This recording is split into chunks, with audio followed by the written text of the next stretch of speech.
Next up, Mhm. yeah. Yeah, okay. So, Chief, I heard you say in there, you said you're crawling. You saw your men and women work yesterday. Question for really anyone up here. The response to this publicly has been really poor. You have a sitting city council person who called it inappropriately opaque, said it was a failure. He called the law enforcement out there faux military clowns. You have a mayoral candidate who called it blatant fascism. What is the response for the people standing up here as to how you feel about what you saw take place yesterday at Lakewood? Mayor will start. Yeah, I'll start.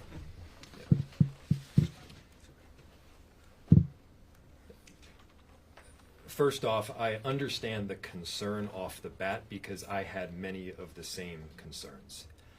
Trump has created an environment of understandable fear, created an atmosphere where distrust isn't just the norm. In fact, sometimes it's appropriate.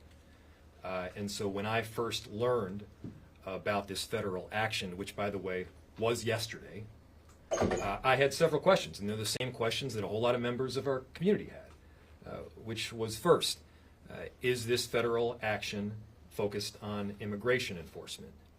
The answer was no. Is our Minneapolis Police Department involved in it? The answer is also no. The chief can elaborate on this, but the work that our Minneapolis Police Department is doing, and in fact is charged with doing, is keeping people safe.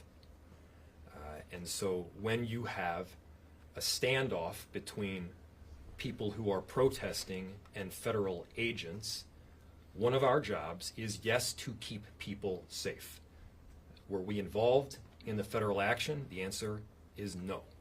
Are we involved with keeping people safe in our city? The answer is absolutely. And again, to be made clear, this was an action not focused on immigration enforcement, and there were no arrests made.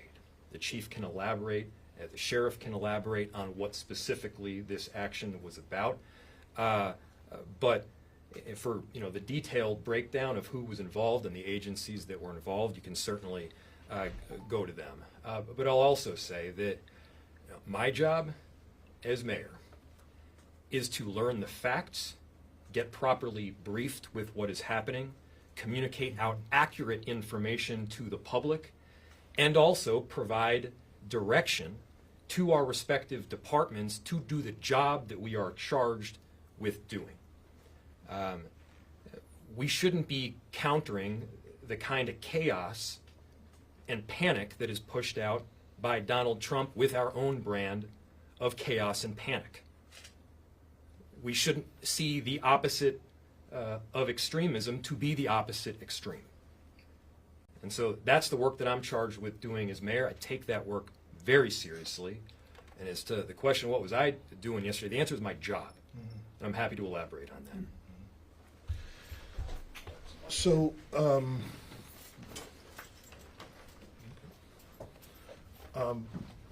I was here yesterday, same time conducting roll call when I found out of the operation as it was unfolding. You mentioned some comments that were made by council members criticizing how it was happening. I will say this, I had concerns and I have relayed them to our federal partners. I think the manner in which some of it was handled was tone deaf for the situation. I think there's no question everybody learned yesterday just how heightened and how tensed the issue of immigration enforcement in this city is. That being said, when things are tense and heightened and spiraling out of control, you need leaders to step back and gather the facts and deal with the situation that was unfolding. And that's what we did yesterday. And it surprised me somewhat how quickly things escalated and the situation deteriorated. And we have a sworn duty to keep the people of this community safe. That doesn't go through a political filter. And so, I did the best I could to learn what was happening and to get accurate information. But there were a number of law enforcement agencies involved. And it was a task force, and I didn't even know that task force was operating, that had a variety of federal agencies. So it was, I knew a federal criminal search warrant was happening, but I didn't know exactly what. And we dealt with the reality of the situation on the city street. And ultimately, you can say what you want and point fingers and blame people for different things, how it happened, whether they should or shouldn't have or whatever. But the bottom line is, if a tragedy happened at Lake and Bloom yesterday, it doesn't matter who's at fault. The community loses. The feds lose. We all lose. And we are left behind. The feds can leave. We're left behind to deal with the consequences. And what I saw yesterday as they were trying to leave, with, aside from just the verbal things that were being said, but with things being thrown at them, in some cases, heavily armed federal agents getting into hand-to-hand situations with people who are protesting is not good. And that's something that was quickly escalating, and it is our duty to respond and try and de-escalate that situation. And that's what we did. People from the community were saying they didn't want them there. We responded to get them out of there and to try and resolve the situation. And it was dangerous. And even later in the day, the police had to respond later in the day because some protesters that were remaining had surrounded a resident's vehicle and were, damaging the vehicle and refusing to let them drive away. So, I mean, there's no question that it had become a dangerous situation very quickly, and that we had an obligation to protect the people of this city. I would like to touch on that question. I'll start with this. The information that came out on social media from elected officials was highly irresponsible. There were ways for them to have accurate information, and instead of getting accurate information, being impulsive and putting out things that could potentially incite riots is senseless. I will tell you, as far as the Hennepin County Sheriff's Office, we do have a deputy that is assigned to human trafficking. We do have partnerships with our federal partners. I don't know of one person who is okay with human trafficking in our communities. I don't know of one person who's okay with drug smuggling in our communities. Yesterday's incident was a criminal investigation. So putting out the rhetoric that was a raid, it was not a raid. Putting out the rhetoric that was an immigration enforcement, the Hennepin County Sheriff's Office does not participate in immigration enforcement. Elected officials have a responsibility to their constituents to put out accurate information. They don't have to agree with it, but do not mislead the public, causing more harm to our communities. We just got done with a roll call talking to these officers, deputies, troopers, agents about being safe, that they are held to a higher standard. Right now, we need the community's help, we need the media's help, and making sure that you support these people that are continuing to show up to combat the people that are trying to harm our communities. Again, who's okay with human and drug trafficking? When we're looking at just the statistics right now, ODs are going back up already. We have to do this work. I understand and I actually empathize. I know people are worried and afraid, as the mayor spoke to, as to some of the things that have been going on right here in Minnesota as well as across the country.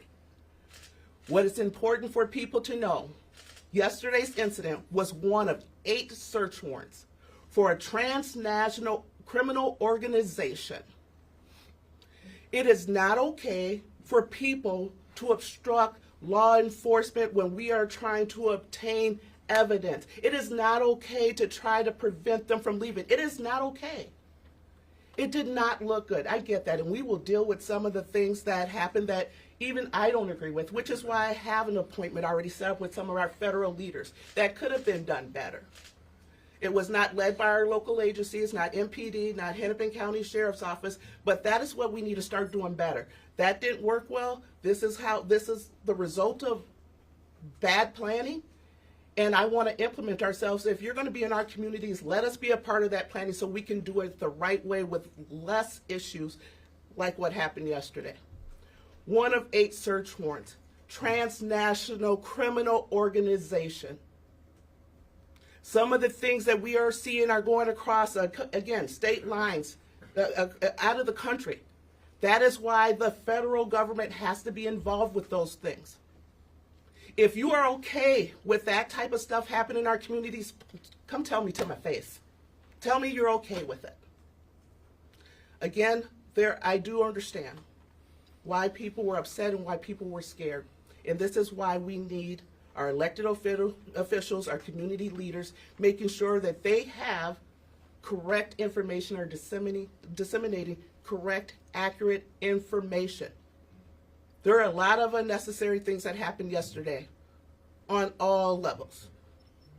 We need to do better. Thank you. That's right. One thing a few people were asking was, seeing officers with ICE badges, why are they there if it's not? It's a federal task force. So I learned after the fact that there were ICE agents there. I didn't see them myself. When I initially went there, I thought it was HSI and FBI. But there were all these different agencies there, ATF, FBI, HSI. There was ICE was a part of it also. And the reason is, and they put out a statement last night, the Department of Homeland Security has created a Homeland Security task force, or task forces. They're all over the country, and there's one here locally, and it involves all of the different federal law enforcement agencies. So I had not seen that before because this is the first time they've done an operation like that. And did you, or was also interested for the mayor's thoughts on the response? I think what a lot of people were concerned about is the level of response, seeing armored trucks coming down the street. What do you think about that? So, I mean, and I'll pass it off, but that's what I was referring to when I think, to some degree, I think some of this was tone deaf in the way it was handled. Yes. Sorry. Sure. I agree with tone deaf. When community members that are already rightfully afraid see some of these heavily armored vehicles come into their neighborhoods with people in fatigues getting out of them, look, I understand it. That's understandable fear. I had the same concern myself. When you have a Trump administration that is simultaneously creating this atmosphere of distrust, what you're going to get in these tense moments is more distrust. And so it's on us, again, not to counter that kind of narrative with more panic and chaos. It's on us to get the right and correct information out. As I said, I learned about this yesterday. And our job is to get the information, is to disseminate it correctly. And again, we are getting this information from other people also. And then it's to try to keep the city safe. And is that something where both the police and the city hope that there would be more heads up for these sorts of details? Well, yes, but importantly, speaking for the city, we do not coordinate or work with ICE on immigration enforcement. And so if we're not working with them, we're not going to get a heads up necessarily on when they're coming into the city. Now, this was not, as the sheriff said, an immigration-related enforcement issue. But still, people need to understand what kind of heads up we may or may not get. To be very clear, we have a separation ordinance at the city that essentially, in general terms, says that our public officials, our police officers, will not be conducting enforcement of federal immigration law. That is what our standard is, and we're abiding with it. Now, we do have an obligation to keep people safe during tenuous circumstances, and when there is a face-off between federal agents and community members, yes, we do have an obligation to keep people safe in the moment. You have videos going around of folks wearing your uniforms, maybe throwing people to the grounds, kind of getting in hand-to-hand combats. Is there any plan to address any of that internally, or kind of meet with those folks? I will not speak to specific videos that are out there, but what I will say is this, that is that we do review all use of force incidents. The other thing to keep in mind is, because some of those inquiries were sent to us regarding deputies,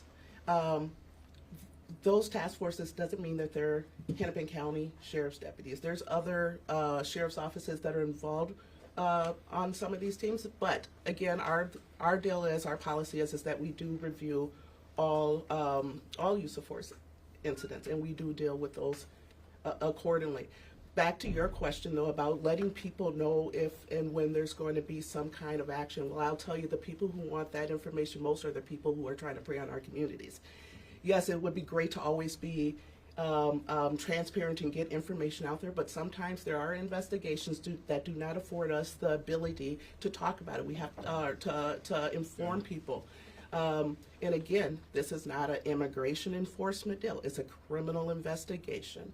And while I know that the community would like a heads up on certain things, there's just times that we cannot do that for integrity of the case. And for help with the investigation and bring in those people who continue to wreak havoc in our communities to justice. And so, but again, I will acknowledge there are things that can be done better, which again is why we're having those conversations, those meetings with our federal partners. But we are not responsible for what they do or how they act. We are responsible for our individual agencies. So hopefully those relationships that we have, that they will hear us and saying how this could have been done better, will happen. But again, there were victims. This is not a victimless crime as to why we were there. Victims deserve justice too. And that is why we were there yesterday. And you mentioned the other similar searches. Were those all in the city, or like where were those other? That was the only one in Minneapolis. There were several throughout Hennepin County as well as other counties in the metro area. Again, there were 8 different places. This what happened yesterday in response only happened in this city. And again, it's there's a lot to this investigation. We're at half an hour now, so if we have one more burning question, we can take that. I don't want to mischaracterize, because it sounds like from the 3 of you, there was varying levels of maybe knowledge or awareness of what was going to happen if and when yesterday. But to hear people who are the leaders of this area talk about, we didn't know, or we didn't know it was going to be like this, or I didn't know till after the fact, and I was trying to put the pieces together myself. What message does that send to the people that live here about who is calling the shots for things like this? Well, if you don't mind, let me answer that first. So again, 2 different agencies. I acknowledge that we do have somebody who works as a TFO in human trafficking. Our detective does have knowledge of certain things that are going on that were a part of the case. And again, I'm trying to be careful here for integrity of the case. So there are things that we know that were going to happen. Again, execution of 8 different warrants. Yet we have that knowledge. None of us could say what those results were going to be. To say that, I would say the overzealous showmanship of our federal governments, that's not something that we shared. Again, but it's important that when missteps happen, that we try to correct them. And so that's why those meetings are going to take place. But I don't think it's a matter of us just not having all the information or right. I need to acknowledge that, yeah, I did have information, and it's because we have a detective there. And that's why I can say for certain this was not a immigration enforcement status, because I do have that knowledge. But, this is where, again, we got to work better together. We got to acknowledge that when we do things that harm our communities. But again, we also got to be responsible in putting out accurate information. Criminal investigation. That's what this was. Not a raid. Not a immigration enforcement. That's not what it was. And I, as the sheriff, can tell you I know that for certain, as I do have information about the case. I want the people of the city to know we have an incredible relationship with all of federal law enforcement, and we rely on them very heavily. They do a tremendous job at prosecuting shooters, criminal street gang members, people who are trafficking fentanyl, carjacking, very, very serious issues, and we have a fantastic relationship with them, and I am thankful for them. So let me be very, very clear. I think part of the confusion yesterday is a number of things. Part of the confusion stems from this task force just started, all these different agencies. you had a number of federal agents from different parts of the country that were here participating in it because it was so widespread, because there were 8 different warrants happening at the same time. So some of the agents, on Lake Street yesterday were not from Minnesota. The FBI team there was not from Minnesota. So I think all of these things contribute to, some of the issues that we saw, but we're going to correct them. And, I spoke with the acting U.S. attorney yesterday several times, again this morning. He's committed to help, quarterback this so that we don't have this type of issue again. But, when this is part of, federal law enforcement's jurisdiction, and so, particularly when they're conducting a search warrant and the warrant is sealed, as best I can try and get information, I need to get permission before I tell the community what exactly is the contents of it. I can characterize it as a criminal search warrant, but I can't tell the community what is underneath it without getting permission from the U.S. attorney. So that's ultimately what happened yesterday, once we were able to try and make sense of it. But it spiraled very, very quickly. And a lot of some of the ways this was handled, again, was not helpful, but also the rhetoric, the very, very heated rhetoric, almost designed to try and ignite a powder keg. That was not helpful. That does not benefit the community. That doesn't help keep people safe. That doesn't help figure out what the facts are in this situation. So we're going to continue to work as best we can with all of federal law enforcement, and I'm confident that we will work to try and minimize something like this from happening again as best we can. Chief, can you share any updates about Boom Island? Any safety updates? I know you said Park Police has got some things there, but just anything else from there? Well, in terms of the investigation, we're making good progress. The investigators have been working very hard.